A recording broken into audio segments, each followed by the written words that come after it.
April মাসে যে জ্বালানির চাহিদা সেই জ্বালানির চাহিদা আমরা কাভার করতে সমর্থ হয়েছি আলহামদুলিল্লাহ। অর্থাৎ diesel, petrol, octane, furnace oil, jet fuel, LNG, LPG, যত ধরনের জ্বালানি আছে সকল জ্বালানি চাহিদা পূরণের জন্য আমাদের সকল প্রস্তুতি গ্রহণ করা হয়েছে। অধিকাংশই আমাদের রেডি স্টকে রয়েছে, আর যেগুলো নিশ্চিত পাইপলাইনে আছে তার ভিত্তিতে আমরা কথাটা বলছি।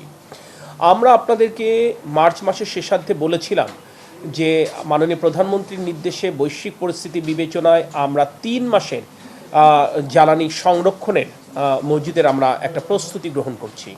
আমি দেশবাসীকে আনন্দের সাথে জানাতে চাই, ইতোমধ্যে বর্তমান সরকার প্রায় 3 মাসের মতো, প্রায় 3 মাস প্লাস মাইনাস সামথিং, প্রায় 3 মাসের মতো অকটেন এবং পেট্রোলের আমরা যেটা চাহিদা সেটা আমরা সংরক্ষণ করতে সক্ষম হয়েছি এবং এটা কন্টিনিউ করবে। অর্থাৎ আমি এটা যেটা শেষ হয়ে যাবে সেটার জন্য পূরণ করা যায় সেটার জন্য আমরা পাইপলাইনে রয়েছে।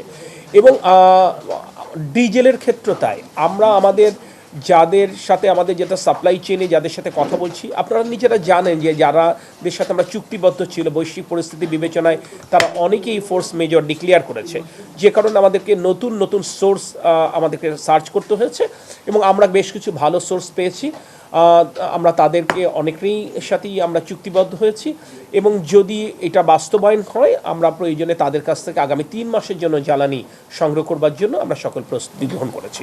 আপনি নিজে বুঝবেন যে বাংলাদেশ তো বিচ্ছিন্ন কোনো দ্বীপ না, সারা পৃথিবী একটি প্রস্তুতি গ্রহণ করছে তার মতো করে।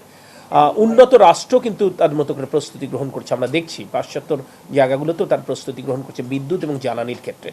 ন্যাচারালি আমরা কিন্তু সেই প্রস্তুতি দেরি করে হলেও আমাদের প্রস্তুতি নিতে হচ্ছে এবং তার জন্য আমরা এই বিপণী বিতান, দোকানপাট এর জন্য একটা নির্দিষ্ট সময়সূচি আমরা নির্ধারণ করেছি। আপনারা দেখেছেন সর্বশেষ ক্যাবিনেট মিটিংয়ে আমরা একটা সিদ্ধান্ত নিয়েছিলাম যে দোকানপাটগুলো আমরা সন্ধ্যা 6টায় আমরা বন্ধ করব এবং এর আলোকে গতকাল অর্থাৎ সাপ্তাহিক ছুটির দিনও আমরা ব্যবসায়ী গোষ্ঠীর সাথে আমরা বসেছিলাম।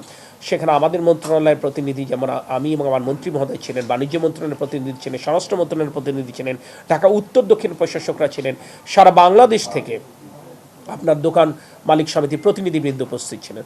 সেখানে তাদের আলোচনার পরিপ্রেক্ষিতে একটি তাদের অ্যাপিল ছিল যে অন্তত আমরা এই সময়টা সন্ধ্যা 7টা পর্যন্ত করতে পারি কিনা। বাট আপনারা জানেন যে সুপার পিক আওয়ার শুরু হয়ে যায় কিন্তু 6টা থেকে। সো আমরা তাদেরকে বলেছিলাম এটা ক্যাবিনেট মিটিংয়ের সিদ্ধান্ত, ইজ গুড, আপনারা এই সিদ্ধান্তটা মেনে নেন, আপনাদের এই দাবি বলেন, আপনাদের অনুরোধটা বলেন, এটা আমরা মাননীয় প্রধানমন্ত্রীর গোচরীভূত করব। এটা আমরা তাদেরকে বলেছিলাম এবং তারাও আমাদের উপর আস্থা রেখে তারা সরকারের সিদ্ধান্ত মেনেই কিন্তু তারা বিদায় নিয়েছিলেন। আমরা গত রাতে কিন্তু মাননীয় প্রধানমন্ত্রীর সাথে আমি এবং আমার মন্ত্রী মহোদয় এই বিষয়ে কথা বলেছি এবং যেহেতু এটা জনগণের সরকার, অর্থাৎ জনগণ ভোট দিয়ে সরকারকে সরকার পরিচালনার দায়িত্ব দিয়েছে, সেহেতু এই দোকান মালিক সমিতির তাদের আবেদন, তাদের অনুরোধ বিবেচনায় সরকার প্রধান আমাদের মাননীয় প্রধানমন্ত্রী সন্ধ্যা 7টা পর্যন্ত এখন বিপণী বিতান খোলবার সময় পুনর্নির্ধারণ করেছেন। হ্যাঁ, এবং এটা আমরা আনুষ্ঠানিকভাবে আমরা এই দোকান মালিক সমিতির প্রতিনিধিবৃন্দকে ডেকে এই মেসেজটা কনভে করে দিয়েছি। হ্যাঁ, আজকে থেকে কার্যকর হবে এবং আমরা অ্যাকর্ডিংলি আমরা অফিস অর্ডার পাস হয়ে যাবে। অর্থাৎ দেখেন, জনগণের সরকারের সাথে জনগণের যে একটি সামাজিক চুক্তি থাকে, অলিখিত একটি সামাজিক চুক্তি থাকে, তার প্রতিফলন কিন্তু আমরা এখানে দেখলাম। অর্থাৎ ক্যাবিনেট একটি সিদ্ধান্ত নিল কিন্তু জনগণের প্রতিনিধি দোকান মালিক সমিতি যখন এটা একটা কথা বললেন সেটাকে কিন্তু সরকার বিবেচনায় নিল এবং আমরা সেটা বলেছি যে আগামী পহেলা বৈশাখ এবং আসন্ন পবিত্র ঈদুল আজহার সময়টুকুতেও আমরা এই ক্ষেত্রে ফ্লেক্সিবল হব।